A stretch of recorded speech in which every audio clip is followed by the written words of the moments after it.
Do you want to enable Story Archive on Facebook? You can turn on Story Archive on Facebook with just a few simple steps. Before we begin, please like this video and subscribe to our channel. I've also included some helpful tools and apps in the description, so be sure to check them out. To enable Story Archive on Facebook. First, open the Facebook app on your mobile device. Once you're on Facebook, tap on the three lines menu at the top or bottom of the screen.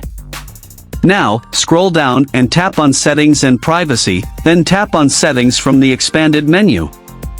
On the Settings screen, scroll down to the Audience and Visibility section.